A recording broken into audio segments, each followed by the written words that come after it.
This is the bridge part of the video that I missed in the last extravaganza. Didn't miss it, just didn't have time to put it in. The last video was long, so we are going to do a separate one here on setting up bridges and some things, some do's and don'ts.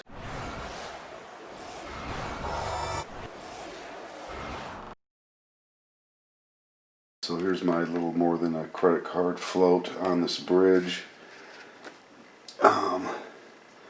And here we have the springs.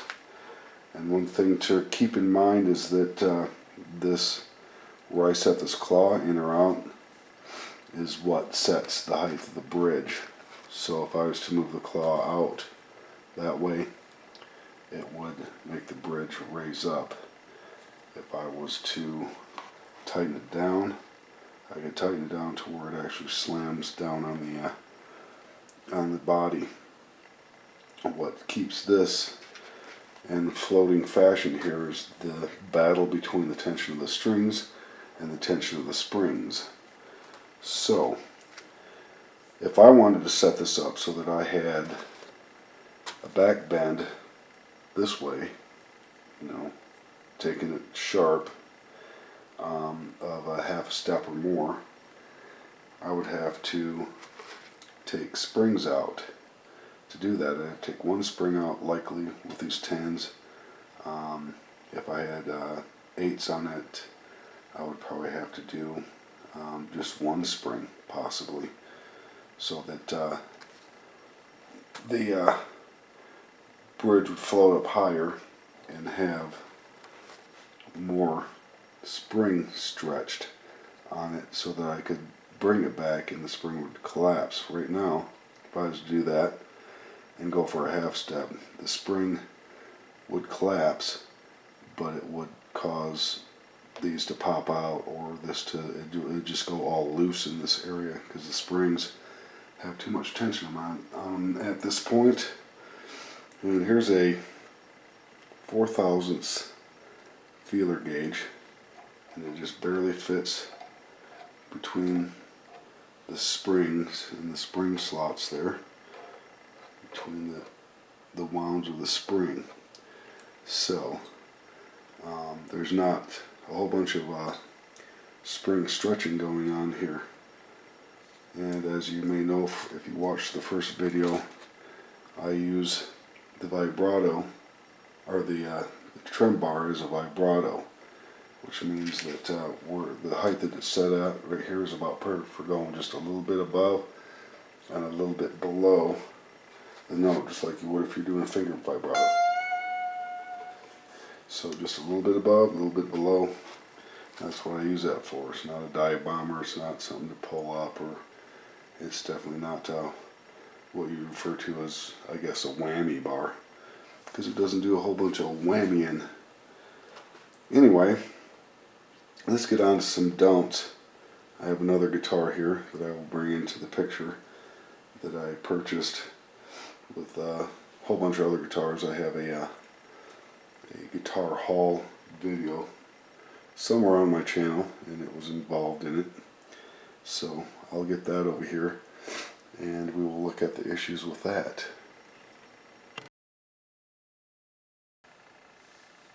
Okay, here we are with a wonderful Mark II, if that's what it really is. The neck says Mark II on it. This is a Strat style body, obviously, with the trem, the springs and such, and it appears to be set up in a fashion that is the subject of my don't, if you can avoid it, issue here. So we are going to go ahead and take this back plate off, and it almost looks like the back plate is set up in a V fashion, just like it appears the springs are.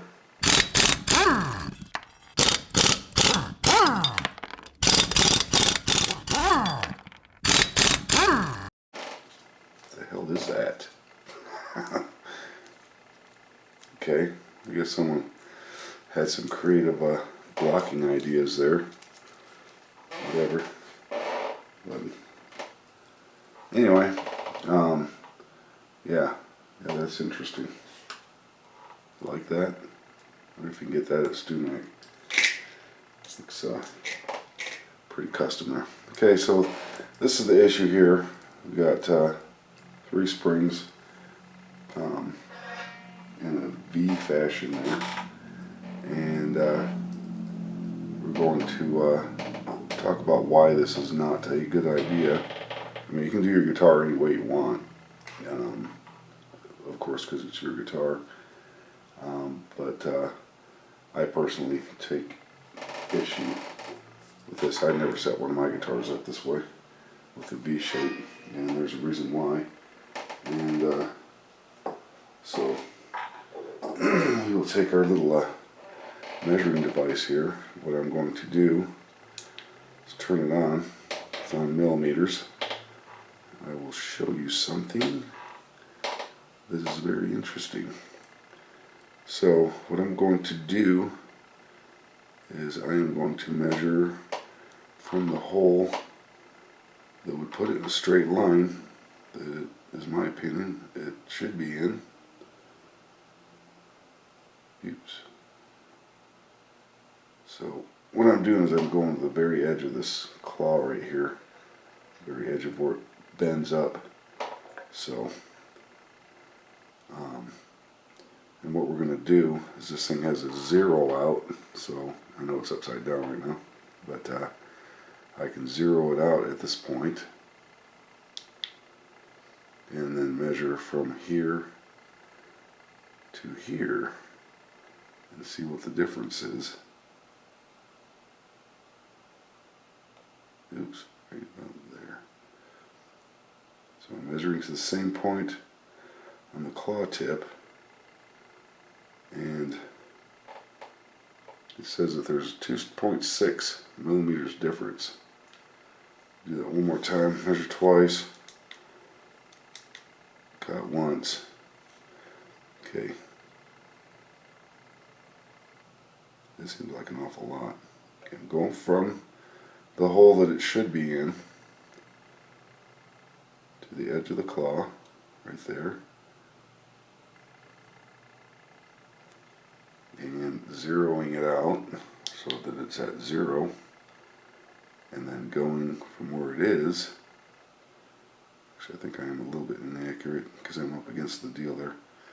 So I'm going to hold it so that it's in the center of that, pointing towards the center of that hole.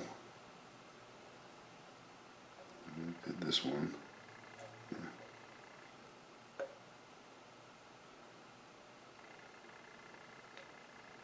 And I'm going to move it where it belongs. Oops. So yeah, that's more accurate. 1.2 millimeters, which is right about, let's zero it out again, right about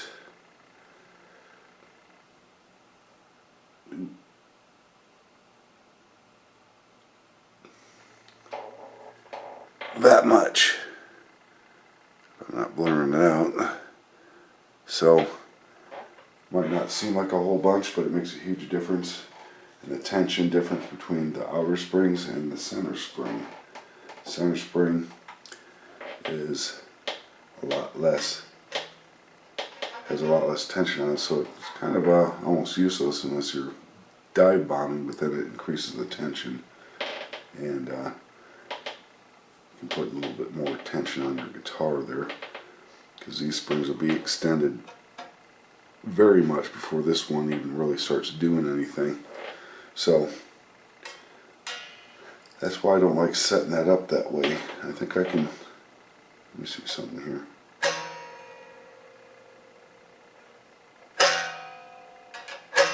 You can hear the difference. Even in tone, this pitch is higher than that pitch, obviously, which tells me that of course there's more tension on those springs. So it's best to set all the springs up in a straight line. So that's one of the things that's a don't. And as I mentioned earlier,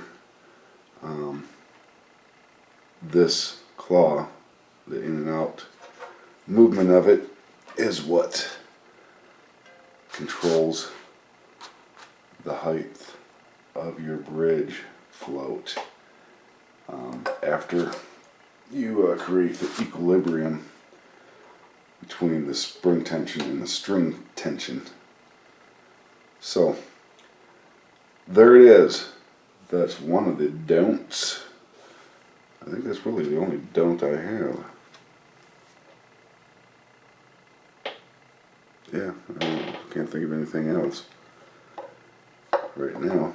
Oh, another don't is don't tighten these screws down too tight. In fact, if you're going to float your bridge up high like this one is, you want to loosen them up a little bit, because the bridge has to have that movement. If you have a 6-screw setup, if you have the 2 post setup, then you're good to go. So next we will discuss dive bomb setups. Okay, we have here the section on setting your tremolo up for dive bomb, which is a misnomer because you don't set the tremolo up for dive bomb. You set the whole guitar up for dive bomb, and that may take some money investment, but and this guitar happens to be the perfect example of, and it has everything I need to point some things out that are important. And so as far as the bridge goes, you want to make sure that that you have a lot less than this in the float. So you're going to want to have maybe a 2 credit card thickness float at the most, and which will give you less back bow, but the more it's up already, the less you're going to be able to drop it down, because you're going to start binding on your screws here, or even your poles. So the other issue is these more contemporary types of saddles work better than the vintage. The vintage from the factory does not come with a slot to hold the string in place. This one's been filed by someone, but just so happens someone replaced one of these with a vintage, which is why this is the perfect example here. But these are bead to a point, which when you dive bomb, if the string comes loose at the bridge, it will just guide it right back into where it was before, right down the center of the saddle. So those are better. These work, but they're not as well, because you can dive bomb and it can be off to one side or the other of the saddle. The string can be, and that will force you to go sharp with that string. So these types of saddles actually do work better. The other thing is, at the other end, we have the nut, and that is very important to the dive bomb situation, and we'll go over that in just a second here. But I just want to mention that the if you're Dr. Dive Bomb, you may just want to invest in a guitar that has a Floyd Rose on it. They are way higher maintenance, harder to get into tune in the first place, but you can make the strings just flop and then bring it back up, and you're back in tune.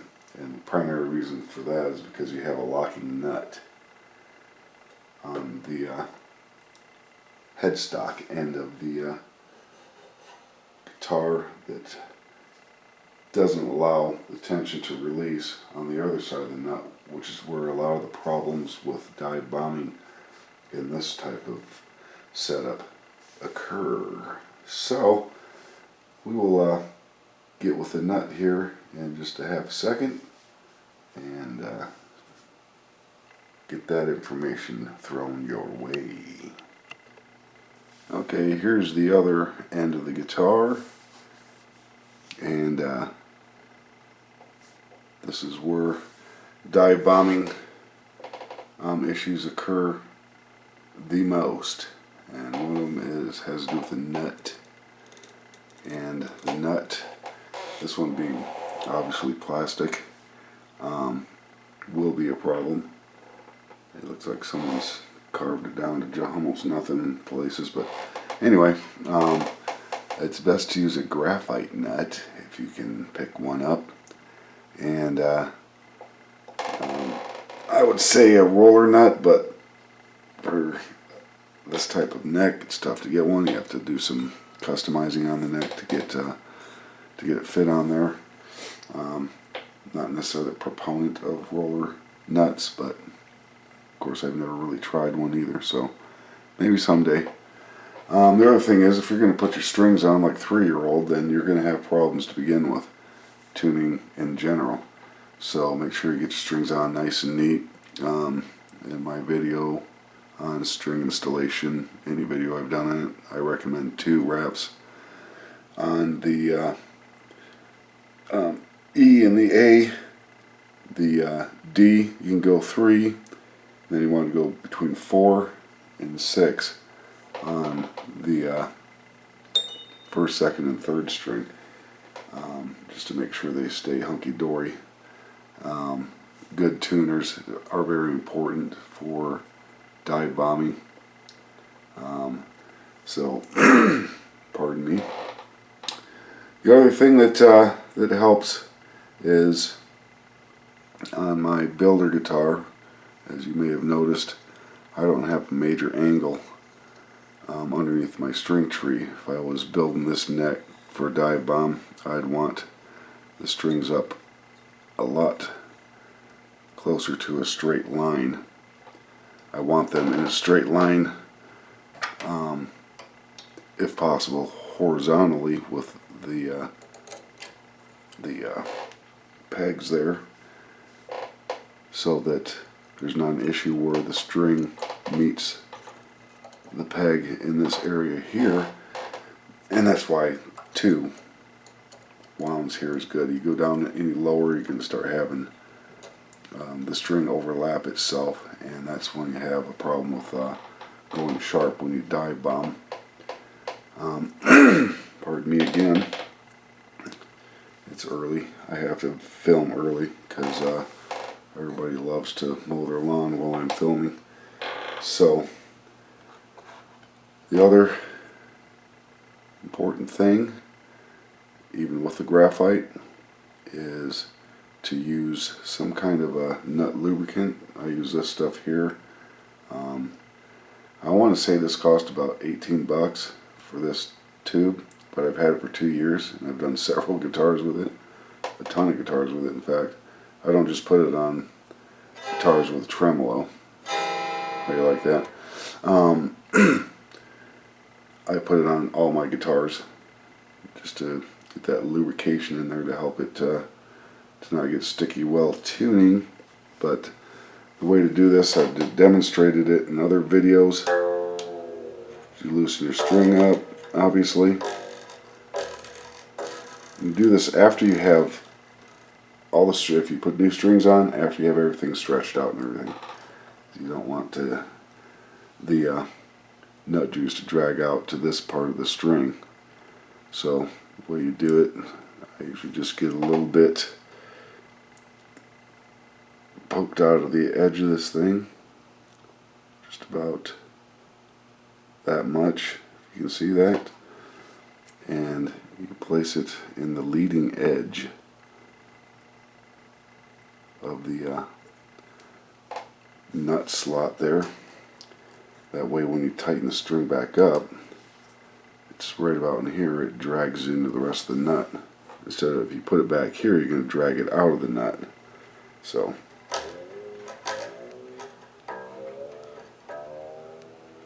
yeah, so now it is from end to end inside the nut, and that string is a lot better lubricated.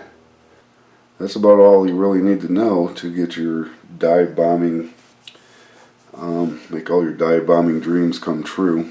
Put your strings on correct, graphite nut, nut juice, and then we've already talked about the bridge area. So with that, we will do some important setup notes here in a second, and that'll be the end of this video. So see you in a moment. Things worth mentioning here. I'm holding the camera now, so I can move around a little bit. Things worth mentioning are when adjusting your claw here, with strings on it, obviously. There's no other time to do it, really. If you're moving it in this way, you want to loosen your strings first, because if you're tuned to pitch and you move it in that way, you're putting more tension on the springs, and you could potentially take a chance on snapping your first string or even second string, or putting too much tension on the guitar. So loosen them up, adjust it, tighten them up, and see where you're at.